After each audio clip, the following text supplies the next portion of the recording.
후속편 검증된 10가지 한국 시장에서 어떻게 쓸 것인가. 100년의 지혜 한국이라는 토양에서. 지난 영상에서 우리는 한 가지 약속을 드렸습니다. 이 10가지 기법을 한국 시장에 어떻게 적용할 수 있을지 다음 영상에서 구체적으로 다루겠다고. 오늘 그 약속을 이행하는 자리입니다. 약속은 가벼운 것이 아닙니다. 수많은 투자 콘텐츠가 약속을 하고 그 약속을 잊습니다. 우리는 그러지 않겠다고 했습니다. 그래서 오늘 정확히 그 약속만을 다룹니다. 새로운 기법을 추가하지 않습니다. 새로운 종목을 추천하지 않습니다. 오직 100년의 검증을 거친 그 10가지가 한국이라는 토양에서 어떻게 뿌리내릴 수 있는지 그 한 가지만 다룹니다. 먼저 한 가지 사실을 마주해야 합니다. 한국 시장은 미국 시장이 아닙니다. 이건 통계입니다. 1990년부터 2022년까지 약 32년간 미국 S&P 500의 연평균 수익률은 약 10.5%였습니다. 같은 기간 한국 코스피의 연평균 수익률은 약 4.6%, 배당을 포함해도 미국의 절반 수준입니다. 이것이 코리아 디스카운트의 실체입니다. 이 사실을 외면하고 미국에서 검증된 기법을 그대로 한국에 적용하면 결과는 다를 수밖에 없습니다. 그래서 오늘 우리는 묻습니다. 한국 시장의 특수성을 정직하게 인정한 위에서 이 10가지 기법은 어떻게 변형되어야 하는가? 지난 영상에서 우리는 5시선과 함께했습니다. 오늘은 2시선이 더 필요합니다. 한국 시장은 2가지 결정적 변수를 가지기 때문입니다. 세금과 시장 규모의 한계. 그래서 오늘 함께할 시선은 7입니다. 원칙론자, 학술 데이터에 근거합니다. 확대 해석가, 이론을 한국 맥락으로 확장합니다. 반대론자, 모든 적용에 발레를 들이댑니다. 내부자, 한국 현장의 비용과 마찰을 짚습니다. 행동가, 시청자가 내일 할 수 있는 일을 제안합니다. 여기에 2시선이 더해집니다. 6번째, 세제 전문가. 한국에는 양도소득세, 배당소득세, 그리고 곧 시행 가능성이 있는 금융투자소득세가 있습니다. 세금을 무시하고 수익률을 말하는 것은 비를 무시하고 우산을 만드는 것과 같습니다. 7번째, 윤리감시자. 이 기법이 누구에게 도움이 되고 누구에게 해가 되는지를 잊지 않는 시선입니다. 그리고 우리는 다시 파이만의 학습법을 따릅니다. 각 기법마다 어머니께 설명할 수 있는 가장 단순한 언어로 한 번씩 풀어보겠습니다. 이해하지 못한 것은 우리도 이해한 것이 아닙니다. 시작 전에 다시 분명히 합니다. 이 영상은 어떤 종목도 추천하지 않습니다. 미래 수익률을 보장하지 않습니다. 투자 자문이 아니며 교육 목적으로 제작되었습니다. 모든 결정의 책임은 시청자 본인에게 있습니다. 자, 시작합니다. 존 보글이 말했습니다. 건초더미에서 바늘을 찾지 마라. 건초더미를 통째로 사라. 이 말은 한국에서도 작동할까요? 어머님, 한국에는 코스피와 코스닥이라는 2 시장이 있습니다. 인덱스 투자란 시장 전체를 통째로 사는 것입니다. 어떤 회사가 잘 될지 고르지 않고 한국 경제 전체에 한 번에 투자하는 것입니다. 한국에서 가장 오래된 인덱스 상품 중 하나는 코덱스 200입니다. 2002년 10월에 상장되었습니다. 상장 이후 약 23년간 배당 포함 연평균 수익률은 약 7% 수준이었습니다. 한국에서 액티브 펀드 중 코덱스 200을 10년 이상 일관되게 이긴 비율은 미국과 마찬가지로 10에서 15% 정도로 추정됩니다. 즉, 한국에서도 보글의 통찰은 작동합니다. 잠깐, 한국 코스피 200은 삼성전자 한 종목의 비중이 약 25%입니다. 상위 5개 종목의 비중이 약 40%. 이게 진짜 분산이라고 할 수 있는가? 절반은 맞고 절반은 보완이 필요한 지적입니다. 그래서 한국에서 인덱스 투자도 진화해야 합니다. 첫째, 코스피 200 단독이 아니라 코스닥까지 결합한 한국 전체 시장 인덱스. 둘째, 한국 시장이 글로벌 시가총액의 약 1.5%에 불과하므로 글로벌 인덱스를 함께 가져갑니다. 한국에서 가장 중요한 변수가 등장합니다. 한국 주식형 ETF, 즉 코덱스 200 같은 상품의 매매 차익은 비과세입니다. 그러나 한국에 상장된 해외 주식형 ETF의 매매 차익은 15.4%가 부과됩니다. 미국에 직접 상장된 ETF를 사면 양도소득세 22%입니다. 단연 250만 원 공제가 있습니다. 연 7% 수익률을 30년간 누적할 때 비과세와 매년 15.4% 과세의 최종 자산 차이는 약 30%에 달합니다. 세금은 작은 차이가 아닙니다. 한국에서 인덱스 투자를 한다면 3가지를 따집니다. 하나, 한국과 글로벌을 함께 가져갈 것. 둘, 한국 주식형 ETF의 비과세 혜택을 활용할 것. 셋, 운용보수가 낮은 상품을 고를 것. 인덱스 투자가 한국에서 갖는 가장 큰 가치는 정보가 부족한 시민도 한국 경제 전체에 동등하게 참여할 수 있게 해준다는 점입니다. 이는 단지 투자가 아니라 경제적 평등의 문제입니다. 시장을 이기려 하지 마라. 한국과 세계 둘 모두와 함께 가라. 벤저민 그레이엄이 말했습니다. 가격은 당신이 지불하는 것이고 가치는 당신이 얻는 것이다. 어머님, 어떤 회사들은 자기 회사가 가진 자산보다도 주식 가격이 낮습니다. 그 차이가 충분히 클 때만 사는 것이 가치 투자입니다. 한국 학술 연구를 종합하면 1990년대 후반부터 2020년대 초반까지 한국 시장에서도 가치주가 성장주를 평균적으로 앞섰습니다. 초과 수익은 연 약 2에서 4% 수준입니다. 그러나 한국에는 거대한 함정이 있습니다. 밸류 트랩, 가치 함정. 한국에는 자산의 절반 가격에 거래되지만 영원히 그 가격에 머무르는 회사들이 많습니다. 배당을 거의 안 하고 자사주 매입도 안 하며 지배주주가 일반 주주를 외면하기 때문입니다. 이것이 코리아 디스카운트의 핵심 원인입니다.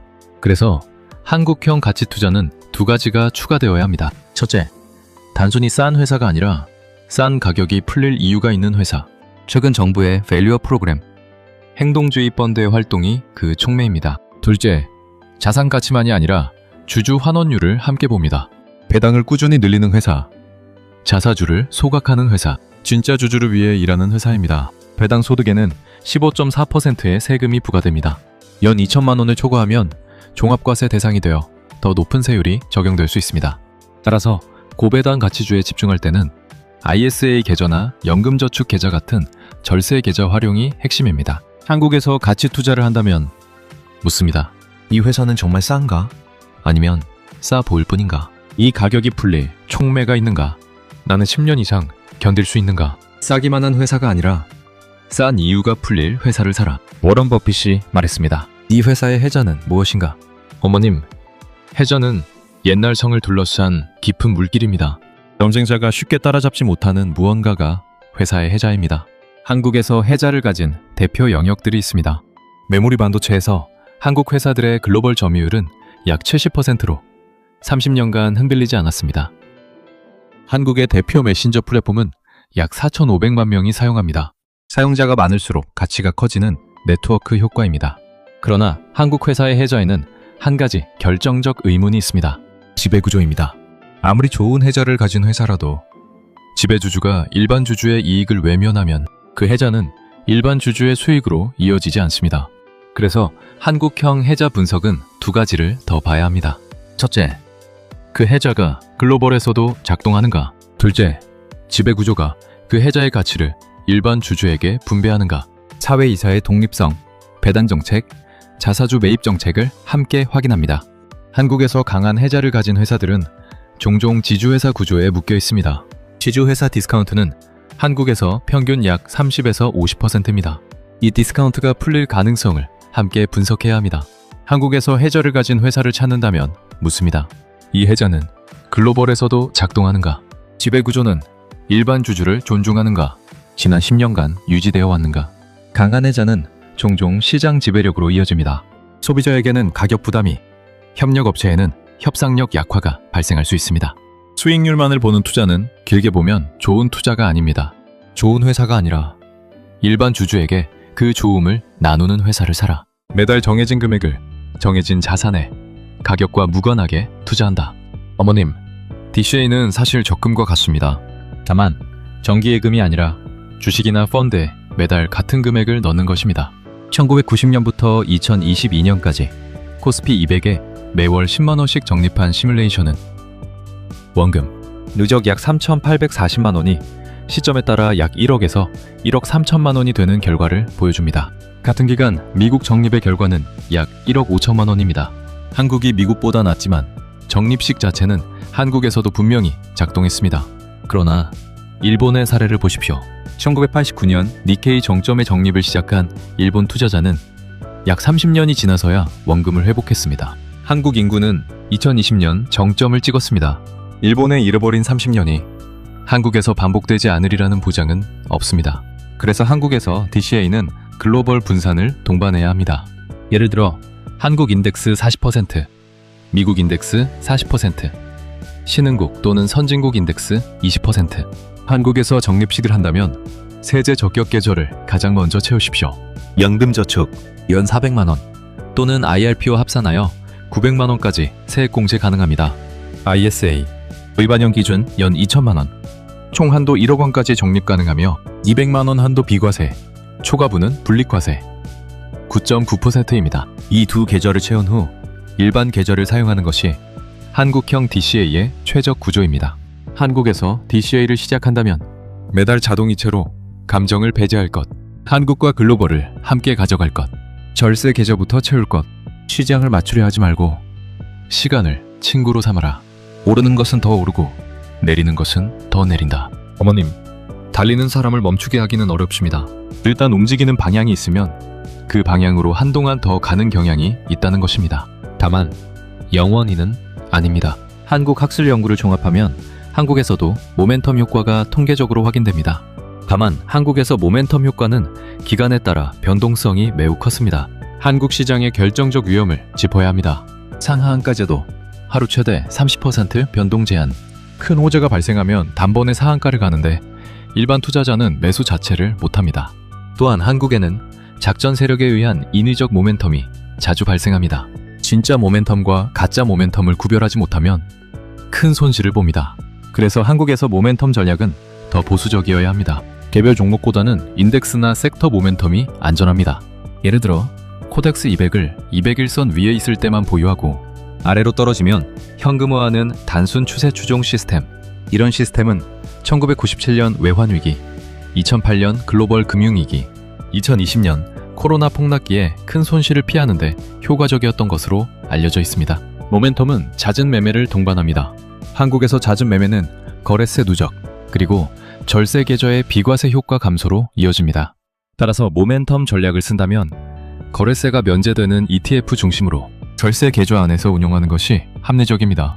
한국에서 모멘텀 전략을 쓴다면 개별 종목보다 인덱스나 섹터를 대상으로 단순한 규칙, 예를 들어 200일선 추세 추종, 손절선을 미리 정해둘 것. 모멘텀은 군중 심리를 활용하는 전략입니다. 개인이 활용할 수는 있지만 군중을 만드는 위치에 서지는 말아야 합니다. 근거 없는 추천, 거짓 정보 유포는 다른 투자자에게 직접적인 해를 끼칩니다. 추세는 친구다. 단, 한국에서는 더 빨리 등을 돌릴 수 있다. 노벨 경제학상이 인정한 모형. 팩터 투자. 어머님, 팩터는 그저 요인이라는 뜻입니다. 사람의 키가 부모의 키, 영양 상태, 운동 같은 여러 요인의 결과인 것처럼 주식 수익률도 여러 요인의 결과입니다. 한국 학술 연구를 종합하면 5팩터 중 가치, 팩터와 수익성 팩터는 한국에서도 비교적 일관되게 초과 수익을 낸 것으로 보고됩니다. 다만 규모 팩터는 한국에서 미국만큼 명확하지 않다는 연구가 있습니다. 팩터 투자에는 한 가지 의문이 있습니다. 한국 시장 시가총액은 미국의 약 1에서 2% 수준입니다. 한국에서 팩터 분산을 충분히 하기에는 시장 자체가 작습니다. 또한 외국인 비중이 약 30에서 40%로 한국 팩터의 작동 방식을 미국과 다르게 만들 수 있습니다. 그래서 한국에서 팩터 투자는 단일보다 멀티팩터가 적합합니다. 한국에 상장된 스마트 베타 ETF 중에는 가치와 모멘텀 또는 가치와 퀄리티를 결합한 상품들이 있습니다. 한국 주식형 스마트 베타 ETF의 매매 차익은 비과세입니다. 따라서 일반 계좌에서도 효율적으로 활용 가능합니다. 같은 팩터에 노출되더라도 어디에 상장된 상품을 사느냐에 따라 세후 수익률이 크게 달라집니다. 한국에서 팩터 투자를 한다면 단일보다 멀티팩터를, 운용 자산 규모가 충분한 상품을, 한국 상장 상품의 비과세 혜택을 우선 활용할 것. 팩터 투자가 알려주는 가장 중요한 사실은 이것입니다. 시장에서 누군가의 우수한 성과 중 대부분은 천재성이 아니라 특정 요인에 잘 노출된 결과입니다. 이는 우리에게 겸손을 가르칩니다. 수익은 우연이 아니라 노출된 요인의 결과다. 조엘 그린블렛의 단순한 시스템. 어머님, 두 가지를 봅니다. 이 회사는 자기가 가진 돈으로 얼마나 잘 버는가, 이 회사를 산 가격이 그 돈벌이에 비해 얼마나 싼가. 두 가지가 모두 좋은 회사를 매년 30개씩 사고 매년 갈아 끼웁니다. 한국 시장에서 마법봉식 변형 전략의 백테스트는 1990년대 후반부터 2020년대 초반까지 시장 평균을 초과한 것으로 보고됩니다. 그러나 한국에서 자본 수익률이 매우 높은 회사들의 상당수는 그 수익을 일반 주주에게 환원하지 않습니다. 매당이 적고 자사주 매입이 적고 지배주주 중심의 자본 배분이 이루어지는 경우가 흔합니다. 그래서 한국형 마법 공식은 주주환원율 필터를 추가해야 합니다. 배당과 자사주 매입을 합한 비율이 일정 수준 이상인 회사로 한 번 더 필터링합니다. 한국에서 마법 공식을 쓴다면 자본 수익률과 이익 수익률에 더해 주주 환원율을 함께 본다. 종목 수는 30개 이상으로 충분히 분산. 매년 한 번씩 감정 없이 갈아 끼운다. 좋은 회사를 싸게 사는 것, 그 본질은 변하지 않는다. 다만 한국에서는 그 좋음이 일반 주주에게 흘러가는지를 더 봐야 한다. 어머님, 올웨더는 모든 날씨라는 뜻입니다. 옷장에 봄옷, 여름옷, 가을옷, 겨울옷이 다 있어야 1년 내내 견딜 수 있는 것처럼 자산도 마찬가지라는 것입니다. 달리오의 단순화된 비율은 주식 30, 장기채권 40, 중기채권 15, 원자재 7.5, 금 7.5%입니다. 이 비율을 한국에서 그대로 적용하면 한 가지 문제가 있습니다. 한국 채권 장기물 유동성이 미국만큼 충분하지 않습니다. 달리오의 백테스트는 1970년대 이후 미국 채권 강세장에 크게 위존했습니다. 2022년 미국 금리 급등으로 올웨더는 큰 손실을 봤습니다. 한국 투자자에게 단순화된 변형은 다음과 같습니다. 한국 주식인덱스 20, 글로벌 주식인덱스 30, 한국 또는 미국 채권 30, 금 또는 원자재 10, 현금 10%. 비율은 사람마다 달라야 합니다. 핵심은 비율이 아니라 사상입니다. 어떤 한 자산도 모든 환경에서 좋을 수 없으며 자신은 미래를 모른다는 인정. 올웨더 같은 자산 배분은 절세 계좌 효과가 가장 크게 나타나는 영역입니다. 연금저축이나 IRP는 다양한 자산군에 분산 가능하며 매매 차익이 인출 시까지 과세 이연됩니다. 한국에서 올웨더 정신을 적용한다면 비율보다 분산이라는 사상에 집중할 것. 한국과 글로벌, 주식과 채권, 실물 자산을 모두 포함할 것. 월세 계절을 최대한 활용할 것. 한 계절을 위한 포트폴리오는 한 계절에 무너진다. 어머님, 켈리 공식은 사실 단순한 질문에 대한 답입니다. 돈을 벌 기회가 있을 때 얼마를 걸어야 하는가?